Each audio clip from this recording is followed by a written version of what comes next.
هەم پۆلەکان هەم تاقیگەکان و قوتابخانەکە و کەروپەلی کارژێڕی دابین کردووە و ئەمڕۆ بەڕەسمی دەکرێتەوە پێشکەش بە دانیشتوانی ئەم سنوورە ئەکرێت کە یەکێک بۆ لە پێویستە سەرچیەکان لەبەرەوەی زۆربەی دانیشتوانی ئەم ناوچەیە ناچار بوون بەهۆی نەبوونی بینای قوتابخانە لێرە منداڵەکانیان بەرن بۆ قوتابخانەی ساسان و ئەوەش لۆدێکی زۆری لەسەر قوتابخانەی ساسان دروست کرد بوو بەڵام کردنەوەی ئەم قوتابخانەیە و سودمەمبوونی زیاتر لە 1000 قوتابی 1000 خانەوادە لێرە دەبێتە هۆیەوەی کە هەم تێکوێکیان لەسەر کەمتر بێتەوە و هەم ڕێگەی هاتوچۆیان بۆ ئاسانتر و کورتتر بێتەوە و ئەم دەستپێشخەریەی کۆمپانیای هەپیلاند بە ڕێزان کە توانیان لە ماوەی 16 مانگا بە کوالێتێکی بەرز کە خۆی ماوەکەی زیاتر بوو ماوەی تەواوکردنەکەی بەڵام ئەوان بۆ ئەوەی کە فریای ساڵی نوێی خوێندنی 2023-2024 کەوێ بڕیاریاندا ئەو قوتابخانەیە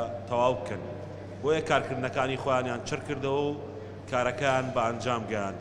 دەستخۆشیمان بۆیان هەیە بەشێکی دیکەش لە قوتابخانەکانی کە کاریان تیاکرێت چ لە ناو پارێزگای هەولێر و لە دەرەوەی پارێزگای هەولێریش لە پارێزگاکانی دیکەش کاریان تیاکرێت وا چاوەڕوانەکرێت لە ماوەی 6 مانگی داهاتوو 6 تا 7 مانگی داهاتوو دایان قوتابخانەی دیکەش لە هەولێر و پارێزگاکانی دیکە بکەونە بواری خزمەتەوە. ئەمە 83مین قوتابخانەیەکە کەوێتە بواری خزمەتەوە. 1503 قوتابخانەی دیکەش نۆژەنگ کراوەتەوە 453 ژووری نوێی خوێندن دروست کراوە و لە هەمان کاتیشدا ئێستا لە کفری دەستکراوە بە ئامادەسازی بۆ ئەوەی کە بە گوێرەی بڕیاری جەنابی سەرۆکی حکوومەتی هەرێمی کوردستان زیاتر لە 16 قوتابخانە لە قەزای کفریش نۆژەم بکرێتەوە. ئەو پشگیری و پاڵپشتەی جەنابی سەرۆکی حکوومەت بۆ شوێنەکانی دیکەش بەردەوام بێ بە گوێرەی بەرنامەیە کە بتوانین ڕاستەوخۆ زۆرترین قوتابخانە نۆژەم بکەینەوە. دووبارە پیرۆزبایی لە دانیشتوانی دارەتووەکەم و بە تایبەتی ژینی دارەتوو بۆکردنەوەی ئەم قوتابخانەیە بۆ هیوایە منداڵانمان لە ژنگەیەکی ئاسوودەتر و ئارامترە بتوانم پرۆسەی خوێندن و فێرکاری بەردەوامی پێ بدەن. زۆر سوپاس. زۆر سوپاس بۆ بەڕێز دکتۆر ئالان بەزی سەربەران. داوا لە بەڕێز کاکوێت خۆشحال دەکەین پارێزگای هەولێر با خوێندن بۆ بەشێکی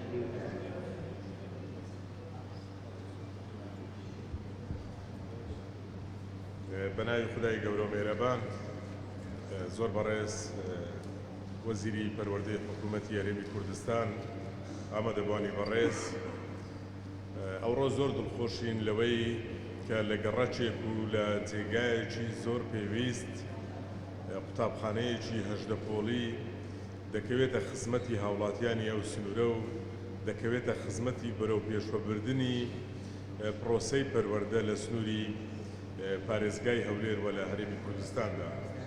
گەڕەکی ژینی دارەتوو یەکێک لەو گەڕەکانەیە کە ئێمە لە چوارچێوەی پلانەکانی حکوومەتی هەرێمی کوردستان بە ڕاستپاردەی جەنابی سەرۆکی حکوومەت لە پێناو گرنگجیدان بە گەڕەکە هەژارنشینەکان و بەو شوێن و گەڕەکانەی کە پێویستی بەوە هەیە زیاتر ئاوڕی لێ بدرێتەوە لە ساڵی ڕابردوو لە چوارچێوەی بەرنامەکانی پەرەپێدانی پارێزگای هەولێر چەند پرۆژەیەک لەو سنوورە جێبەجێ کراون و چەند پرۆژەیەکی دیکەش لە پلاندایە.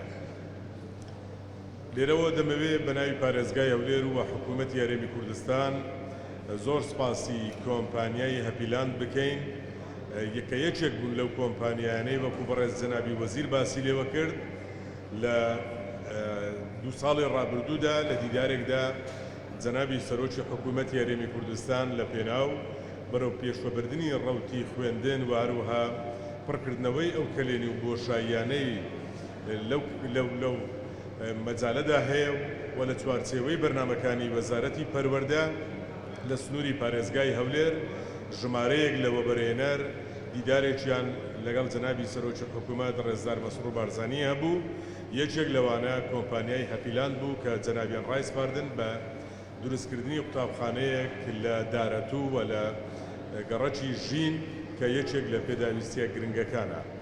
گوێڕای سوپاسکردنی کۆمپانیا کە جگەلەوەی بە کوالێتێکی بەرز و زووتر لە ماوەی خۆی سەرڕای هەندێک ڕێگریش لە پێشیان بەڵام لە نەتیجەدا زووتر لەو ماوەی کە لە بۆیان دیاری کرابوو بە گوژمەی 2 ملیار و 100 ملیۆن دینار قوتابخانەیەکی 18 پۆلی تەواو بوو و ئەم ساڵ لە دەستپێکی ساڵی خوێندندا دەکەوێتە خزمەتی زیاتر لە 1000 قوتابی ئەو سنوورە تێدا سوودمەند دەبن.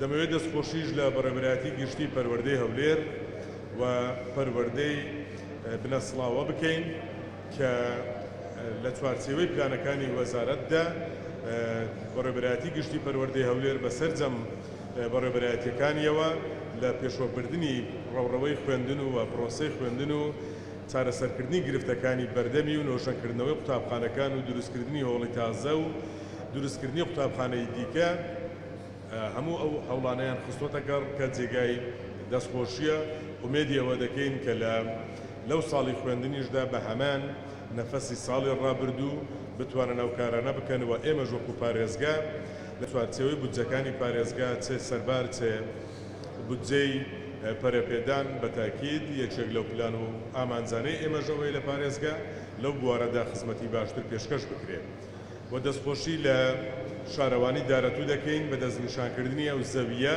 کە زەوی حکوومەتی یاریێمی کوردستانە و لە شوێنێکی زۆر گرنگ و دەستخۆشی لە بەڕێوەبەرایەتی ناحیەی دارەتوش دەکەین کە ئەوانیش بە بەردەوامی هەم چاودێر و هەمیش هەوڵی سەرخستنی ئەو خزمەتە گەورەیەیان کردیە دووبارە تاکید لەسەرەوە دەکەینەوە بە ناوی حکوومەتی هەرێمی کوردستان و پارێزگای هەولێر سوپاس لە بۆ کۆمپانیای هەپیلاند و سوپاس لە بۆ کاک نەسیر بە تایبەتی بە ئەنجام گەیاندنی ئەو پرۆژە گرنگە و بە خێراتنی گەرمی هەموو ئەو بەڕێزانەش دەکەین کە ئەوڕۆ لەو مەراسیمەدا بەشدار بوون و پیرۆزبایی لە خەڵکی ئەو گەڕەکە دەکەین دڵنیایان دەکەینەوە حکوومەتی هەرێمی کوردستان بە هەموو جۆرێک لە چوارچێوەی پلانەکانی خۆیدا لە خزمەتی ئەو شوێنانە دەبیتن و لە خزمەتی دارەتوو و هەروەها گەڕەکی ژینی دارەتوو دەبیتن کە شایانی ئەوەنە زیاتر ئێمە بە شانازیەوە خزمەتیان بکەین و سوپاس لە بۆ ملایەکتان.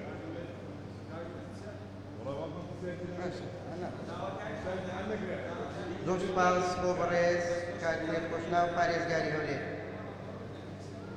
کاری بەڕێز ئەندازیار فاخر عەبدولکەریم پاڵانی بەڕێوەری گشتی کۆمپانیای هەپیلاند باک فەرمێ.